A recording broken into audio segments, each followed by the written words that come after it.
ఈ భద్రాచలం పట్టణంలో ఇంత మంచి కార్యక్రమం నిర్వహించిన మన ఐటీడీపీఓ గారికి నమస్కారం. ఇది నిజంగా చెప్పాలంటే మన తెలంగాణలో మన ఎంఆర్ఓ గారు చెప్పినట్టు ఒక మంచి కార్యక్రమం. ఇప్పుడు ఎక్కడ కూడా ఇది ఎటువంటి కార్యక్రమం జరగలేదు. దానిలో భాగంగా మనకి పిల్లల ముందు తర్వాత పిల్లల ముందు ప్లస్ మన ఆఫీసర్స్ ముందు కూడా ఈ కెరీర్ ప్రోగ్రామ్ అనేది వాళ్ళకి కళ్ళకు కట్టినట్టు ప్రతి ఒక్క సెక్టార్ నుండి ప్రతి ఒక్క ఆఫీసర్ వచ్చి చెప్పడం అనేది కూడా వాళ్ళ మనసులో కూడా గట్టిగా నిలబడిపోయింది. కాబట్టి ఇది మంచి చాలా కార్యక్రమం అని చెప్పి నేను అనుకుంటున్నాను.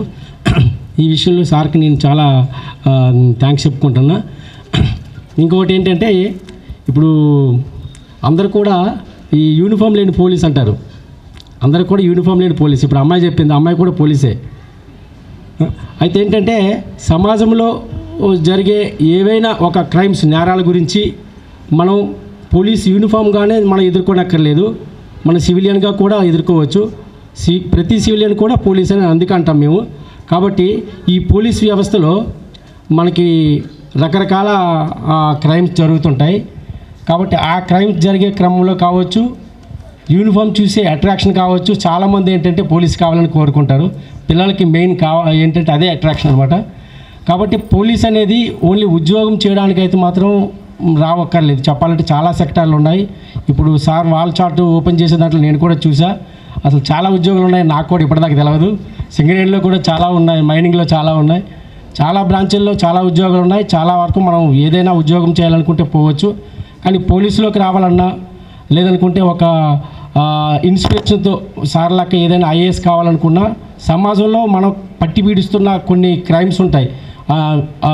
పేదరికం కావచ్చు, లేకపోతే ఏదైనా ఒక బానిసత్వం కావచ్చు, లేకపోతే పిల్లల్ని బానిసలుగా మామూలుగా చైల్డ్ క్రైమ్స్ కావచ్చు. ఇటువంటి కొన్ని కళ్ళకు కట్టినట్టు కనిపిస్తున్నప్పుడు మనం దాన్ని దాన్ని అరికట్టే క్రమంలో మనకు ఒక గోల్ అనేది ఏర్పడుతుంటుంది. అట్లా ఆ క్రమంలోనే ఇప్పుడు ఐఏఎస్ కావాలన్నా, పోలీస్ కావాలన్నా, టీచర్ కావాలన్నా చాలామంది గోల్స్ ఉంటాయి. అయితే ఏంటంటే ఇప్పుడు ప్రతి ఒక్కరికి గోల్ అనేది చాలా ఇంపార్టెంట్. ఇప్పుడు మనం ఉన్నాం, మన ఇంటిలో మన జీవితంలో మనకు ఒక స్టోరీ ఉంటుంది. నా స్టోరీకి నా సినిమాకి నేనే హీరో, అంతే కదా. ఇప్పుడు నేను ఇక్కడ దాకా వచ్చిందంటే నాకు ఒక స్టోరీ ఉంటుంది. ఇప్పుడు ఇంతమంది సక్సెస్ఫుల్ క్యాండిడేట్స్ ఉన్నారంటే వాళ్ళందరికీ కూడా చాలామందికి స్టోరీస్ ఉంటాయి. మేడం గారు చెప్పారు, సారీ సార్, ఇప్పుడు ఇంతమంది మేడం గారు చెప్పారంటే చాలాసేపు ఒక రోజంతా పడుతుంది ఆమె సక్సెస్ స్టోరీ చెప్పాలంటే. అంటే ఎట్లా అంటే ప్రతి ఒక్క మనిషికి కూడా ఒక సక్సెస్ఫుల్ స్టోరీ ఉంటుంది. ఆ స్టోరీలో వాళ్ళే హీరోస్. కానీ ఈ హీరోగా మనం బయటపడాలంటే ఏం చేయాలి? గోల్ ఉండాలి, అంతేగా. గోల్ లేకుండా హీరో కాగలమా? కాలేము. ఇప్పుడు నాకు కూడా ఒక గోల్ ఉంది. ఏంటి? నేను పోలీస్ కావాలని, నేను ఫస్ట్ ఆఫ్ ఆల్ నేను ఒక ఎంప్లాయ్ కావాలని, ఒక ఉద్యోగస్తుని కావాలి. మా ఊళ్ళో నేను ఒక ఉద్యోగంగా ఒక గవర్నమెంట్ ఎంప్లాయీని కావాలని చెప్పి నేను ఒక గోల్ పెట్టుకున్నా. ఆ గోల్ పెట్టుకునే క్రమంలో నాకు చాలా అవరోధాలు వచ్చాయి, చాలా సమస్యలు వచ్చాయి. ఆ సమస్యలకి నేను ఎప్పుడు కూడా వెనకాడలే. ఇప్పుడు చాలామంది చెప్తున్నట్టు మాది కూడా పూర్ ఫ్యామిలీ. మా ఊళ్ళో ఒక 50 సంవత్సరాల నుండి కూడా వస్తున్న మా వంశ పారంపర్యంలో కూడా ఎవరు ఎంప్లాయీస్ లేరు, ఎవరు ఉద్యోగస్తులు లేరు. కానీ ఆ క్రమంలో ఏంటంటే కొంతమంది యూత్ మా కుటుంబంలోనే వాళ్ళ నారాయణ గారి సొంతంలో వాళ్ళకి ఎవరికి ఉద్యోగాలు రావు రాబాయ్, వాళ్ళంతా అంతా అంటే గొడవలకి వాటికిటికే ముందుకు వస్తారని చెప్పేసి ఇలాంటి పేరు అనేది ఉండిపోయింది మా వంశంలో ఒక 40-50 సంవత్సరాల నుండి. అట్లా నాకేమనిపిస్తుందంటే నేను చదువుకొని ఇక దాన్ని ఎందుకు నేను ఫేస్ చేయకూడదు అని చెప్పేసి ఒక గోల్ అనేది ఉంది. నేనే ఫస్ట్ ఎంప్లాయీగా ఉండాలి మా ఫ్యామిలీలో అని అలా గోల్ పెట్టుకున్నాం. ఆ గోల్కి వచ్చే క్రమంలో పూర్ ఫ్యామిలీ కావచ్చు, మనకు ఆర్థిక సమస్యలు కావచ్చు, చాలా ఉంటాయి. ఆర్థిక సమస్యలకు వచ్చేసరికి నేను నిజంగా మా అమ్మాలతో నేను కూడా ఏంటంటే పొలం పనులకు వెళ్ళేవాడిని. కొద్దిగా పొలం ఉండేది, ఇంకా కొద్ది గడవకపోతే కూలి పనులు కూడా వెళ్ళేవాడిని. డిగ్రీ వరకు కూడా నేను కూలి పనులకు పోయేటండి. చేస్తూ మనం గోల్ పెట్టుకుంటాం, మనం ఎంప్లాయ్ కావాలి, మనం కష్టపడాలి, చదవాలని. ఈ క్రమంలో ఏంటంటే నేను 10th క్లాస్ వరకు మా దగ్గరలో చదువుకున్న 10th క్లాస్ వరకు కూడా గవర్నమెంట్ హాస్టల్స్లో చదివినా. మళ్ళీ అదొక విషయం ఏంటంటే 8th క్లాస్కి వెళ్ళేసరికి 8th నుండి 9th ఇంకొక హాస్టల్, అంటే స్పెషల్ హాస్టల్స్ అని పెట్టేవారు అనమాట. 8th నుండి 9th స్పెషల్ హాస్టల్కి అంటే మళ్ళీ ఇంకొక స్కూల్కి వెళ్ళి చదువుకునేవాడిని. 9th to 10th ఇంకొక స్కూల్కి వెళ్ళి చదువుకునేవాడిని. స్పెషల్ హాస్టల్ అనేది అలాగా వేరే చోట పెట్టడం వల్ల అట్లా నేను ప్రతి ఒక్క సంవత్సరం ప్రతి ఒక్క క్లాసు ప్రతి ఒక్క స్కూల్లో చదవాల్సి వచ్చింది. అట్లా చదువుకుంటూ 10th అయిపోయింది, ఇంటర్మీడియట్ అయిపోయింది, నెక్స్ట్ డిగ్రీ కూడా అయిపోయింది. డిగ్రీ వరకు కూడా నేను మా స్టూడెంట్ సంబంధించిన వచ్చిన స్కాలర్స్తోనే చదివిన.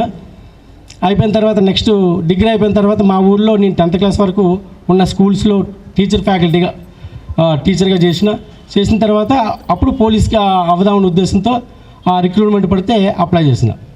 ఇక్కడ విషయం ఏంటంటే పోలీస్గా సెలెక్ట్ అవ్వాలంటే కానిస్టేబుల్గా ఒక రిక్రూట్మెంట్ ఉంటుంది, ఎస్ఐగా ఒక రిక్రూట్మెంట్ ఉంటుంది. 2 రిక్రూట్మెంట్స్ వస్తుంటాయి అన్నమాట.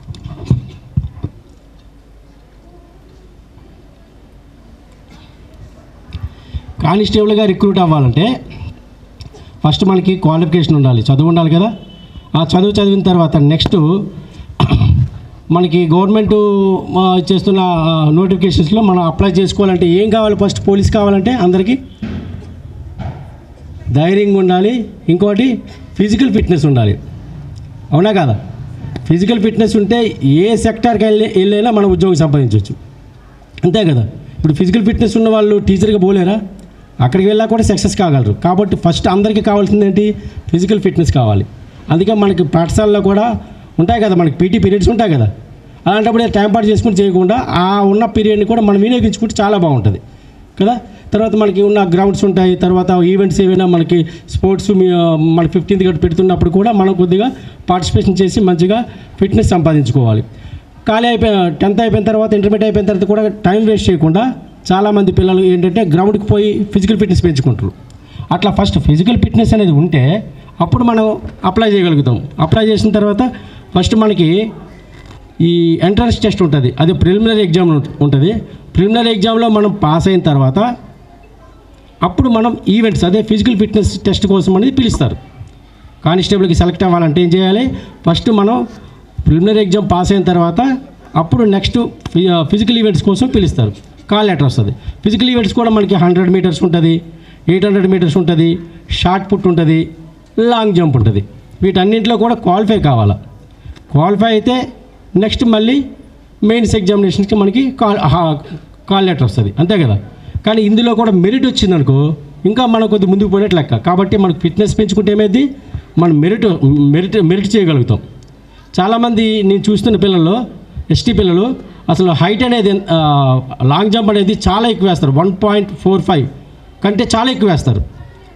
అంటే ఒక ఈవెంట్లో కూడా జాబ్ సంపాదించిన వాళ్ళు చాలామంది ఉన్నారు. ఏదైనా ఒక ఈవెంట్లో బాగా ప్రాక్టీస్ చేసి ఆ హై జంప్ ఈవెంట్లో కూడా బాగా వేసిన వాళ్ళకి ఏపీఎస్పీ, అదే టీఎస్ఎస్పీ కానిస్టేబుల్ జాబ్ అనేది వచ్చింది. అంటే ఒక ఈవెంట్లో ఫుల్ మెరిట్ చూపించినట్లయితే మనకి వస్తుంటుంది అనమాట. అట్లా మనకి ఈవెంట్స్లో మెరిట్ రావాలి. తర్వాత ఏమో మళ్ళీ ఏంటంటే మళ్ళీ రిటర్న్ టెస్ట్లో మనం మెరిట్ రావాలి. అట్లా ఈవెంట్స్లో అయిపోయిన తర్వాత రిటర్న్ టెస్ట్ కాల్ టికెట్ వస్తుంది. ఆ రిటర్న్ టెస్ట్లో మనం మంచి మార్క్స్ సంపాదిస్తే మనకున్న జాబ్స్ బట్టి మనకి కానిస్టేబుల్ జాబ్ అనేది వస్తుంది. కానిస్టేబుల్ అనేది ఒక రిక్రూట్మెంట్ టెస్ట్. తర్వాత మళ్ళీ ఎస్ఐ. ఇప్పుడు నేను ఎస్ఐ క్యాడర్, మీకు అర్థమవుతుందా? 2 స్టార్లు ఉంటే ఎస్ఐ. కాబట్టి ఎస్ఐగా కూడా సెలెక్ట్ అవ్వచ్చు. ఎస్ఐగా సెలెక్ట్ అవ్వాలంటే వాళ్ళకు కూడా మళ్ళీ ప్రిలిమినరీ ఎగ్జామినేషన్ ఉంటుంది. అది అయిపోయిన తర్వాత నెక్స్ట్ మళ్ళీ మెరిట్ ఉంటుంది, ఈవెంట్స్ ఉంటాయి. ఇప్పుడు కానిస్టేబుల్కి ఉన్నట్టుగా ఈవెంట్స్ ఉంటాయి.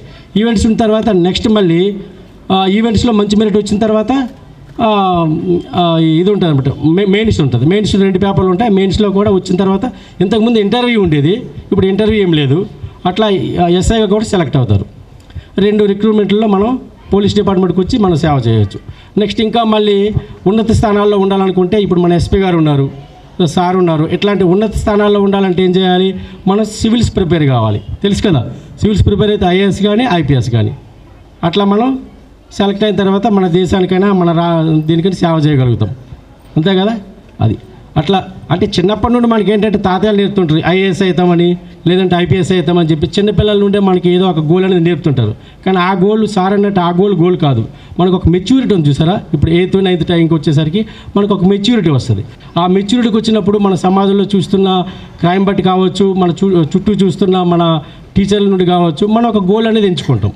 ఆ గోల్ని నెరవేర్చుకునే క్రమంలో ఏం చేయాలంటే మనం కొద్దిగా సబ్జెక్ట్ మీదైనా లేదంటే ఫిజికల్ ఫిట్నెస్ మీదైనా ఇట్లా మనం దాన్ని మన అనేది అప్పుడే చేసుకోవాలి.